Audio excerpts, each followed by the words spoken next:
In this video on using Microsoft Excel for your data science projects, we're going to look at ANOVA, analysis of variance. What we're going to use it for is to compare the mean of a numerical variable between more than two groups. Remember, if we only have two, then we're going to do a t-test.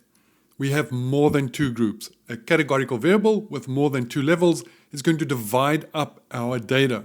And we're going to compare more than two means. So we're going to use the data analysis toolpack and we're going to use the ANOVA selection. Then I'm going to use the regression selection and I'm going to show you it is exactly the same thing. Analysis of variance comparing more than three means as nothing other than linear regression. Here we see our Excel spreadsheet. We've got two variables, two columns. The one is called group, and as we can see it's categorical and it is multinomial. There are more than two levels. We see A, B, and C. So we're imagining that this is a variable and it recorded data and someone was either in group A, B, or C, irrespective of what A, B, or C meant. This is just a generic data set. We can also see our second column that's just called variable. It's a continuous numerical variable.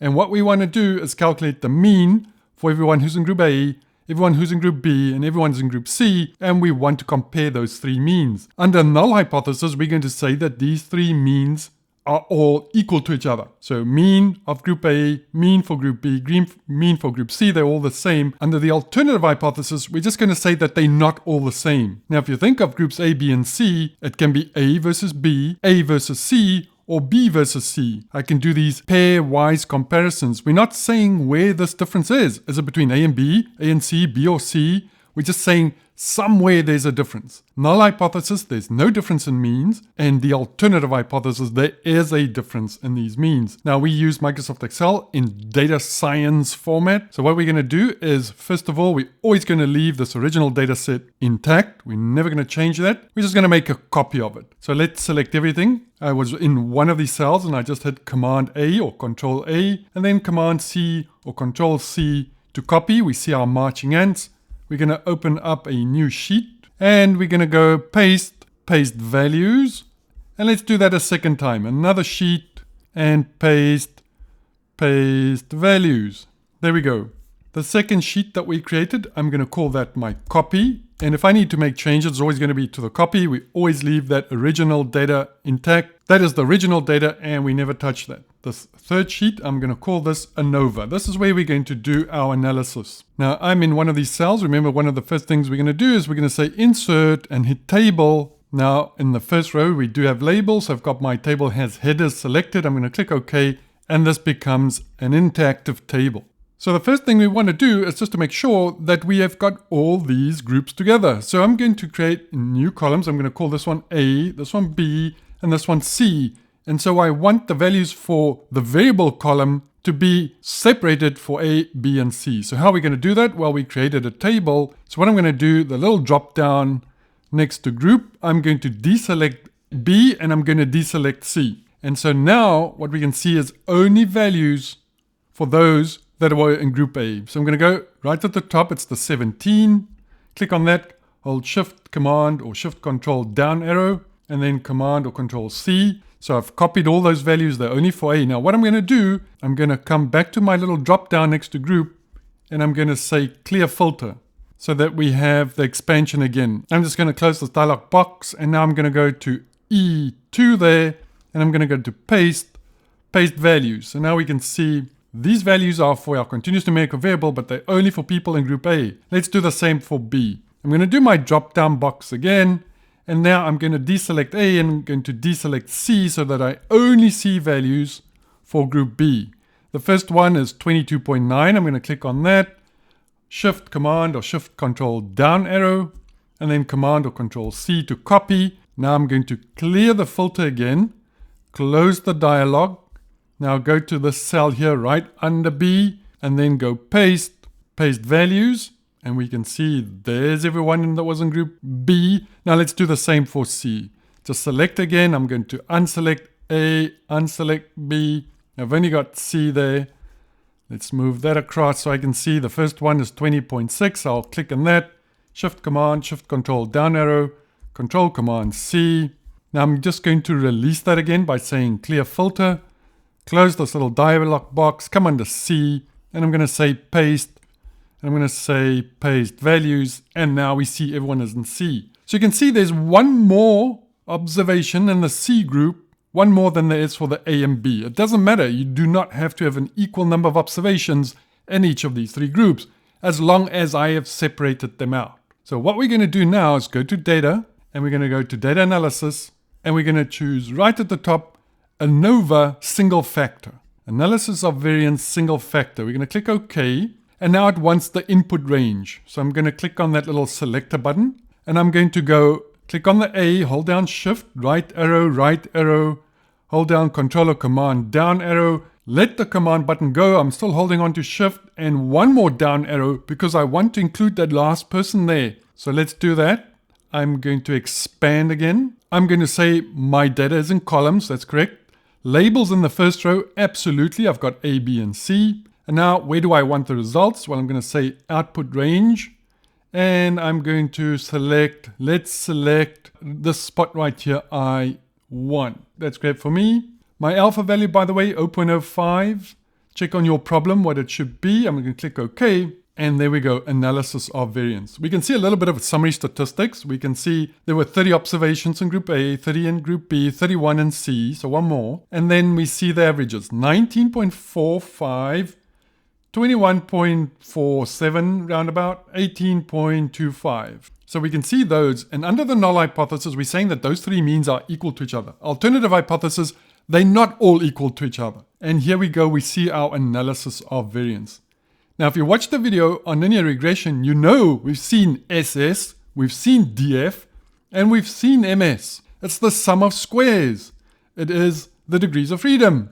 It is the mean sum of squares, and we get an F statistic, and we get a p-value, and we get a critical F statistic. That's exactly what we saw when we did linear regression. You can do analysis of variance on linear regression. Now, different terms are used here. It's called between group variation and within group variation. Different terms people came up with, but this was developed after linear regression was first developed. And so people gave different names to some of these things, but it is nothing other than linear regression. So we can see the sum of squares due to the regression up there, 160.19486. The sum of squares due to the error or the residual, that's 802. We see the numerator degree of freedom. We see the denominator degree of freedom. Now for the numerator degree of freedom, that will be the number of groups that we have here, A, B, and C, minus 1. So 3 minus 1 is 2. And now we see the number of subjects in our data set, the number of observations we have, minus the number of groups. And so we have 91 subjects in this data set, minus 3 leaves me with 88. So I've got the numerator and the denominator degrees of freedom, and we know we take the sum of squares due to the regression, and we divide that by the numerator degrees of freedom. We take the sum of squares due to the error, and we divide that by the denominator degrees of freedom, and that leaves us with these two values. The mean sum of squares due to the regression and due to the residual. And once I have those, it is the 80 divided by the 9. That leaves me with an F statistic. We can also calculate here the critical F value, and we see the F statistic is larger than the critical value. Hence, we reject the null hypothesis. We can also see that by the p-value, which is way smaller than our alpha value of 0.05. So by either the critical value approach or the p-value approach, we reject the null hypothesis. We accept the alternative hypothesis. These three means are not all the same. So let's redo this. I'm going to go back to my original data. I'm going to hold down Command or Control A to select everything, and then Command or Control C to copy. I see my marching ants. Let's go back to our ANOVA page, and I'm just going to go right there to Q1, cell Q1, and I'm going to say paste values. Everything is there. Now what I want to do is to create dummy variables. So we know for group we've got three levels, A, B, and C.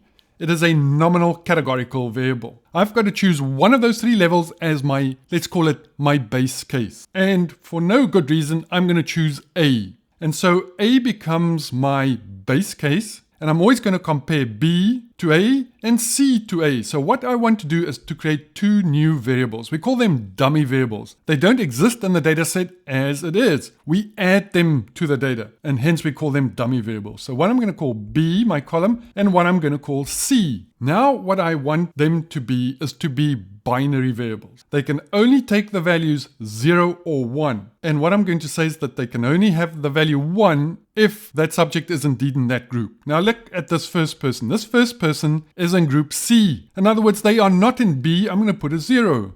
They are in C, I'll put a 1 there. So I can immediately see that this person, the subject, was in group C because there's a 1 underneath C. Now what about this subject right there? They were in A. Well, were they in B? No, so I put a 0. Were they in C? No, I put a 0. But I have not lost any information. If I see 0, 0, I know that they were in group A. If I see 0, 1, I know that they were in group C. And there's someone who was in B, so I know if I put a 1 under B and a 0 under C, well, that's what we have. We absolutely know that that subject was in group B. So there you see 0, 1, 1, 0, and 0, 0. There are 3 possible values there, 3 possible combinations. So I capture all the data that was in that group column. I'm still capturing that by these 2 dummy variables. Now I don't want to have to do this for every single value, so there's a couple of ways that we can solve this problem. Let's go right up to cell S2 here, just under B, and I'm going to use a new formula. I'm going to say equal IFS for ifs. That's a multiple if statements. I'm going to open my parentheses, and now I want to look at this value for the subject. It was C, so I'm going to click on C, and I'm going to say if that equals, and then inside of quotation marks, so if that value was an A, then I want you to put a 0 here, comma. Now let's do that all over again. Click on that C. If that is equal to B, well, comma, then I want a 1 because this is in my dummy variable B column. Lastly, if this value equals a C, I want a 0, please. I'm going to close my parentheses, and there you go. So definitely there should be a 0 there because this person was, or this subject was, a C. And now I'm just going to click, drag, and hold. So I get the first few, and then I'm just going to hover over this right bottom corner, and I see my little arrow changes into a black little cross. I'm just going to double click then, and it'll jump down and do all of those for me. Now you'll see ones only where someone was in B. There's another one. And that one certainly was a B. Where I see C's and where I see A's, those will be 0 because this is the B column. Now let's just repeat this. We're going to do this for C as well. So I'm going to go right under C there. I'm going to say equals IFS. That's multiple if statement. So it's ifs, open parentheses, and we're going to look right there again. If this one equals A, so I've got to put that A in quotation mark, comma, then I want to see a 0, comma. Click on that C again. If that equals a B, well, then I want to see comma 0 again, comma. If that one equals a C, in quotation marks, then I want to see a 1. Close my parentheses, everything works. I'm going to click on that first one, right bottom corner. My little cross turns into a black cross. I'm just going to drag down. I just want to clean up the stuff that I'd done before, just overwrite all of that. And I'm far enough down so that I can go there and just double click, and it's going to jump all the way down. Now look at this. This first person was in group C, and of course I have to have a 0 and a 1. The second person also 0, 1. Third person was a B, so I better see 1, 0. This person right here was in group A. I better see a 0, 0. And so I have that absolute information. I've lost no information by adding these 2 dummy variables. But I have to select one of those levels as my base case. That case does not make it into the dummy variables. I can omit that without losing any information. Now, let's do linear regression. I'm going to use B and C as my explanatory variables, my independent variables, or my predictor variables, and I'm going to use them to predict or estimate the value in the variable column. It is still linear regression because my outcome variable, my dependent variable, that variable is continuous numerical. So this is still linear regression. So now we have our data in the correct format. Let's go to data analysis, and we're going to go down and we choose regression, our old friend regression. Now let's select our data. First of all, it wants the Y. Remember, that is our outcome variable, the continuous numerical variable. So I'm going to click on variable and I hold down Shift Command down arrow. Everything is selected there from R1 to R92. That's fine. And now my input value is X. I've got 2 independent variables, B and C. So let's select them, go all the way up. I'm going to click on B, Shift right arrow, hold down Control or Command down arrow. So everything is selected. I'm going to click expand. The output range, I'm going to select that. I want, say there in V1, looks good to me. Now, I just want to make sure I do have labels in my first row. That's all fine. I'm going to click OK. And there you go. Look at that. I've got all sorts of information. There is ANOVA though. Look, I see ANOVA, and we did ANOVA before, but we thought it was something completely different. It's not. Analysis of variance is this calculation of an F statistic. So let's just compare a little bit. Before, it was called between groups. That's nothing other than the sum of squares due to the regression, and I see 160.19486. And what do I see there? 160.19486.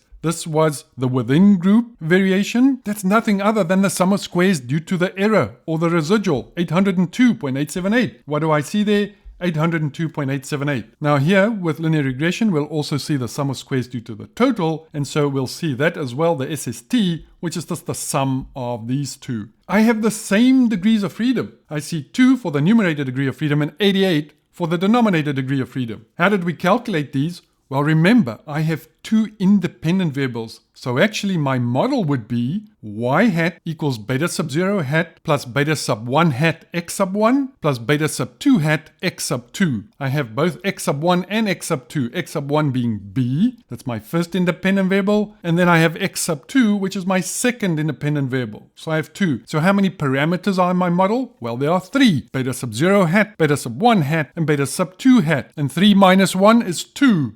And hence I have 2 degrees of freedom for my numerator degree of freedom. Now, how many subjects are there? Well, they're 91 minus the number of parameters of my model, which is 3. 91 minus 3 is 88. See how we just use different words to get to 2 and 88? But it's the exact same thing. Nothing has changed. You can see, therefore, my F statistic is exactly the same, and my p-value is exactly the same. No problem whatsoever. This is exactly the same thing. ANOVA, the comparison of more than 3 means, is nothing other than setting up your dummy variables and creating a linear regression model. Now remember, with linear regression, we have beta sub 0 hat, in this instance 19.45, beta sub 1 hat 2.01, and beta sub 2 hat. Now let's just think about this for a little bit. Where have we seen 19.45? Well, lo and behold, it was the mean of everyone who was in group A. There we go, 19.45. 19.45. Now think of my model. It says beta sub 0 hat plus beta sub 1 hat x sub 1 plus beta sub 2 hat x sub 2. Now x sub 1, which is B, x sub 2, which is C, what do I substitute into those values for someone who's in group A? Well, it's 0 for B and 0 for C. And multiplying by 0 is just 0. So what am I left with? I've got y hat equals beta sub 0. That is what my model predicts for people who are in group A.